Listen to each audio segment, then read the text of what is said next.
안녕하십니까. CNGTV 방송 진행을 맡고 있는 조영식입니다. 2019년 8월 19일 CNGTV 방송은 오픈 이노베이션 디지털 담론 시간을 가져봤습니다. 이번 방송에서는 오픈 이노베이션에 대해서 좀 알아보겠는데요. 오늘 출연해 주실 분은 오픈 이노베이션 협회 예화경 이사님이십니다. 네. 오늘 나와주셔서 감사드립니다. 네, 반갑습니다. 이노베이션이라는 거가 오래전서부터 우리 많이 사용을 했잖아요. 오픈 이노베이션도 들어보긴 했는데 약간 감은 안 오는 것 같아요. 이노베이션인데 뭘 오픈하자는 건지 조사를 해보니까 미국 버클리 대학의 헨리 체스브로 교수가 2003년에 좀 처음으로 제시한 개념이라고 그럽니다. 같이 좀 얘기를 하면서 대략 어떤 것인지는 알고 있는데 계속 이게 발전하는 거죠. 좀 이노베이션이고 새롭게 뭐 좀 범위나 방법 이런 거가 이제 계속 변화하고 있는 중입니다. 예, 그래서 여러분들 시청자 여러분들이 오늘 좀 질문도 많이 해주시고요. 요즘에 이노베이션 아니면은 살아남기 어렵지 않을까 이렇게 생각이 들거든요. 기업이나 조직이나 개인이나 모두. 그래서 이노베이션이라는 말이 많이 사용을 하지만 알고 있는 사람들은 그리고 실행하는 사람들은 굉장히 극소수인 것 같아요. 그래서 오늘 이노베이션의 모든 것에 대해서 한번 재미있게 진행을 해보겠습니다. 우선 우리 예 이사님이 준비한 자료 화면을 보시면서 오늘 8월 19일 CNGTV 방송을 시작하겠습니다. 준비한 자료부터 먼저 소개를 하겠습니다. 일단 저는 저희 오픈 이노베이션이라는 이 분야에서 직접적으로 오픈 이노베이션을 하시는 여러 이해 관계자분들이 계신데 저 같은 경우는 이제 직접적으로 그런 업무를 하는 건 아닙니다.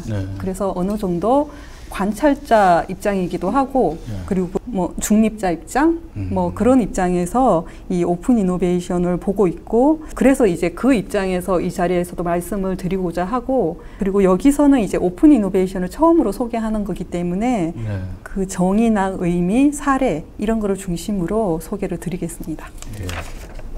예.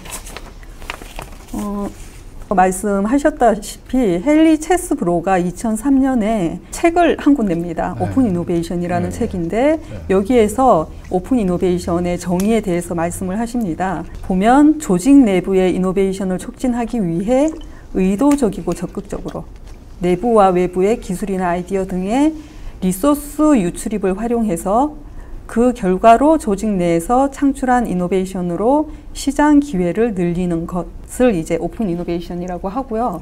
이제 그림에서 보시면 이 깔때기 모양의 이미지로 해서 설명을 굉장히 많이 합니다. 거의 식상하다 싶을 정도로 이 이미지를 많이 사용을 하는데 앞에 있는 건 폐쇄형 혁신. 그러니까 이 깔때기 안에서 이제 내부 기술로 해서 시장에 이제 혁신이 나가게 되는 거고요. 그리고 개방형 혁신은 이제 구멍이 이렇게 뻥뻥뻥 이렇게 뚫려 있는데 안에 있는 리소스가 바깥으로 나가기도 하고 바깥에 있는 리소스가 안에 들어오기도 하고 이렇게 해서 그래서 이제 오픈이라고 하는 거거든요. 예. 그래서 이게 이 헨리 체스브로 교수 이분이 이제 그 학교만 있었던 건 아니고 산업 쪽에도 있었는데 이제 1990년대 실리콘밸리에서 컴퓨터 디스크 드라이브 개발을 하던 분이었습니다. 예. 그래서 그때 학계와 산업계 간의 장벽의 문제의식을 느끼고 있었고 이를 계기로 해서 주로 연구개발 분야에서 산학 간의 아이디어나 인재의 유동성을 높이는 방법으로 오픈 이노베이션이라는 개념을 정의해서 2003년도에 이 개념을 외부에다가 이제 알리는 그런 계기가 됐고요. 예, 이게 이제 오픈 이노베이션이라는 용어의 시작이라고 할 수가 있을 것 같습니다.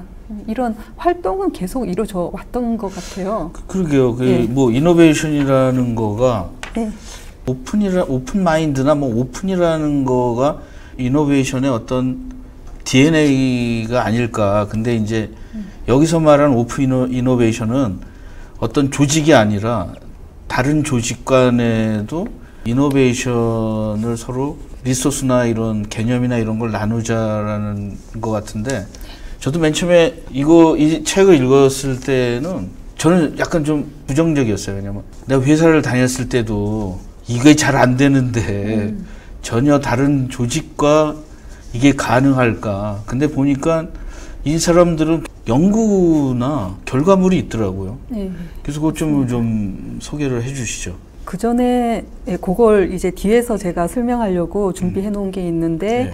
그 전에 이제 네. 아까 진행자님께서 오픈 이노베이션이 계속 변화하고 있지 않냐고 이렇게 질문을 네. 주셨었는데 실제로 그렇게 변화하고 있습니다. 초반에는 연구 개발에 이제 집중이 돼 있었습니다. 이제 시장을 확 바꿀 만한 진짜 파괴적인 기술을 내부에서만 하기가 너무 힘들어지다 보니까 그걸 바깥에서 찾고자 하는 그런 연구 개발에서 시작이 됐다가 이제 그게 보니까 신사업 창출 쪽으로도 이제 효과가 있다. 이런 게 검증이 되면서 범위가 확대가 됩니다. 이런 식으로 오픈 이노베이션은 범위가 확대가 되어 왔고 방법론에서도 변화가 생기게 되는데 보시면 이제 인바운드뿐 아니라 아웃바운드나 연계형까지도라는 인바운드는 외부 자원을 회사 안으로 끌어들여서 이노베이션을 창출하는 방법이고요.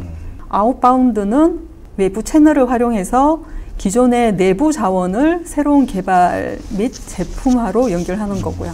연계형은 이제 인바운드형하고 아웃바운드형이 통합되어 있는 그런 형인데 우리가 흔히 얘기하는 해커톤이라든가 뭐 아이디어톤, 조인트 벤처, CVC 뭐 이런 것들이 여기에 포함이 됩니다. 이런 것도 오픈 이노베이션의 카테고리에 드는 겁니까? 이게? 예. 이런 것들이 다 굉장히 범위가 넓죠. 뒷장에서 보시면 조금 더 우리가 이해하기 쉬운 내용들이 나오는데 이제 오픈 이노베이션이라는 용어는 되게 뭔가 멋있고 손에 좀 잡히지 않는 그런 그렇죠. 느낌이 좀 있고 이 나이파 정부기관인데요. 나이파라는 정부기관에서 정책 동향 보고서에 이제 오픈 이노베이션 선택지를 정리를 해놨더라고요. 이걸 보시면 조금 더 이런 것들이 다 오픈 이노베이션이구나 좀 이해하는 데 도움이 되실 것 같은데 보시면 유형이 굉장히 다양합니다.